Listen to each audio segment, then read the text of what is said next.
Hello students, तो आज हम स्टार्ट करने वाले हैं क्लास 8th का चैप्टर नंबर 1 जिसका नाम है रैशनल नंबर्स, उसका बेसिक। तो देखो, जैसे इसके अंदर फर्स्ट पॉइंट लिखा है मैंने, rational numbers are closed under the operations of addition, subtraction and multiplication. इसका मतलब ये है कि जो रैशनल नंबर्स होते हैं वो किसके अंडर में वर्क करते हैं। ऑपरेशंस का मतलब क्या हुआ यहाँ पे, जो हम यूज करते हैं क्या करने के लिए, क्वेश्चन सॉल्व करने के लिए,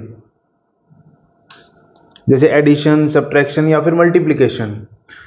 और पहली बात की ये कि जो रैशनल नंबर होता है वो होता है जो p अपॉन क्यू की फॉर्म में होता है। क्या होता है? जो p अपॉन क्यू की फॉर्म में होता है, जहां पे q not equals to zero.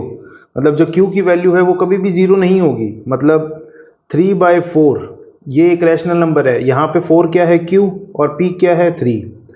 अगर मैं बोलूं कि 3 अपॉन में जीरो, यहाँ पे q की वैल्यू क्या हो गई? जीरो। तो ये क्या है? एक रैशनल नंबर नहीं है। जो रैशनल नंबर नहीं होता वो क्या होता है? इरैशनल नंबर होता है। अब देखो, जो सेकंड पॉइंट है, the operations addition and multiplication. अब बात कर रहे हैं किसकी? एडिशन और मल्टीप्लिकेशंस।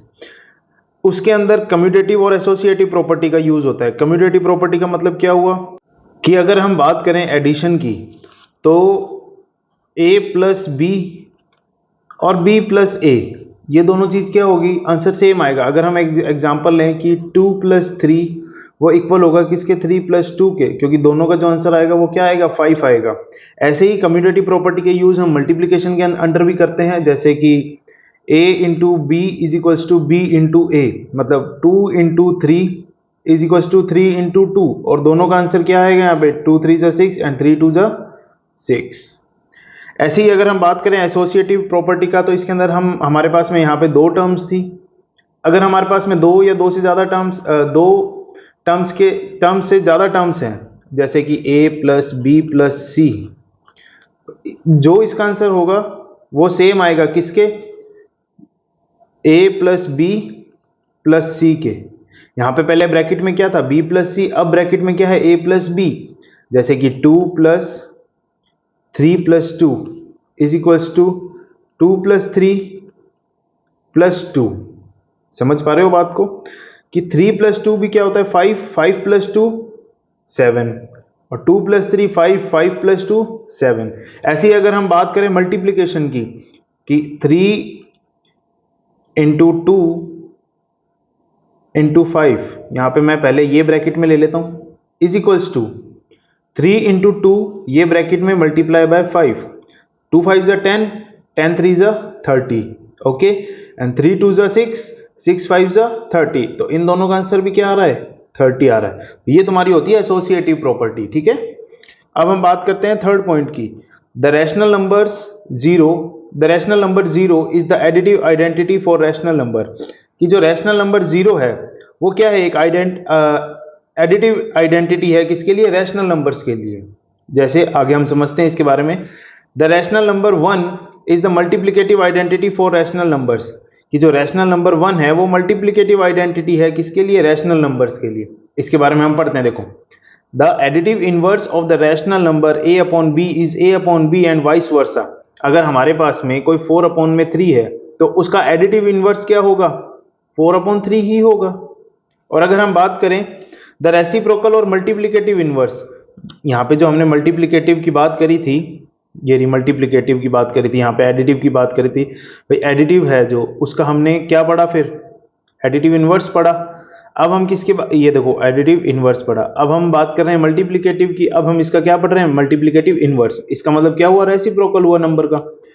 तो द रेसिप्रोकल और multiplicative inverse of the rational number a upon b is c upon d if, देखो a अपॉन b का जो रेसिप्रोकल है वो c अपॉन d हमने लेट किया है, और c अपॉन d कब होगा? जब a अपॉन b को मल्टीप्लाई करवाएंगे उसके रेसिप्रोकल से, जो कि c अपॉन d है। तो इन दोनों का जो मल्टीप्लाई है वो हमारे पास में क्या आना चाहिए? 1 आना चाहिए। जैसे 3 अपॉन 2 मल्टीप्लाई बाय इसका रेसिप्रोकल 2 अपॉन 3, 3 से 3 कैंसिल, 2 से 2 कैंसिल, इसका हमारे पास में आंसर क्या आ रहा है? 1। समझ आई बात?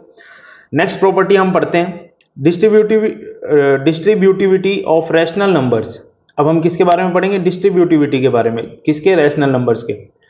For all rational numbers a b and c।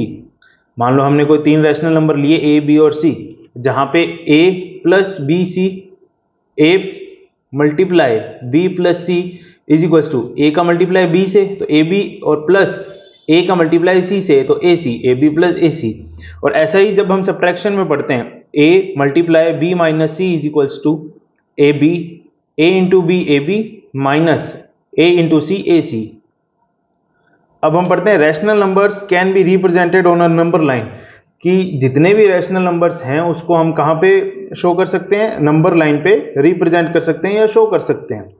Next point, between any two given rational numbers there are countless rational number, कि अगर हमारे पास में दो रैशनल नंबर है, मान लो कि एक है 3 और एक है 4, अब इन दोनों के बीच में हमारे पास में काउंटलेस रैशनल नंबर्स हैं 3.1, 3.01, 3.02, तो ये कहाँ तक चलेगा, 4 तक।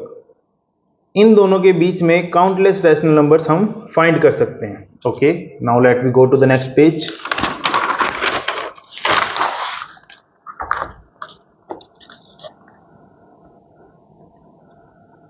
अब देखो next point, additive inverse. Additive inverse a upon b plus minus a upon b is equal to minus a upon b plus a upon b is equal to 0।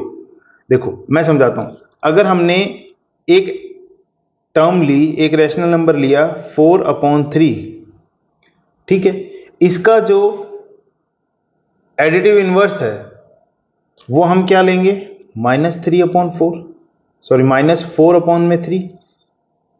समझ आई बात? और यहां पे मल्टीप्लाई नहीं, यहां पे आएगा प्लस। अगर प्लस माइनस माइनस होता है, 4/3 में से 4/3 गया तो क्या आया, 0। और अगर हम ऐसा करें कि -4/3 प्लस 4/3, तो इसका आंसर भी क्या आएगा, 0 आएगा। देखो पढ़ते हैं, -a/b is the additive inverse of a/b।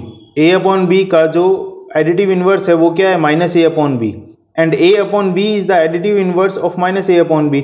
भाई अगर हम बोल रहे हैं कि -a/b एडिटिव इनवर्स है a/b का, -a/b एडिटिव इनवर्स है किसका, a/b का, तो a/b किसका एडिटिव इनवर्स हुआ, -a/b का। सही बात है। अगर हम बात कर रहे हैं मल्टीप्लिकेटिव इनवर्स की, रेसिप्रोकल जो हमने पढ़ा था कि a/b multiply c/d is equals to 1 is equals to c/d into a/b। इसका हमने एक एग्जांपल लिया था कि अगर 4/3 है, उसको हम अगर 3/4 से मल्टीप्लाई करवाएंगे, मतलब इसी के ही इनवर्स से या इसी के रेसिप्रोकल से, उसका आंसर 1 आ रहा है। अगर हम इस रेसिप्रोकल टर्म को अगर हम आगे रख दें और a/b जो ओरिजिनल टर्म थी उसको हम बाद में रख दें, तो भी तो आंसर 1 ही आएगा। जैसे 3/4 मल्टीप्लाई 4/3 इज इक्वल्स टू 1 आएगा, और अगर हम 4/3 को आगे रख दें और 3/4 का हम रखें, तो भी हमारे पास में क्या आएगा, 1 आएगा। 0 हैज नो रेसिप्रोकल, 0 का कोई रेसिप्रोकल नहीं होता है। The reciprocal of 1 is 1। अब 1 को हम क्या लिख सकते हैं, 1/1, और 1/1 का रेसिप्रोकल क्या होता है, 1/1। तो इसका मतलब क्या हुआ, 1 का रेसिप्रोकल क्या हुआ हमारे पास में, 1 ही तो हुआ। तो स्टूडेंट ये था आपका चैप्टर 1 का बेसिक। अब हम नेक्स्ट वीडियो में करेंगे एक्सरसाइज 1.1 के कुछ क्वेश्चंस। अगर आपको ये वीडियो अच्छी लगी हो तो लाइक, कमेंट एंड शेयर करें। मिलते हैं नेक्स्ट वीडियो में। Take care.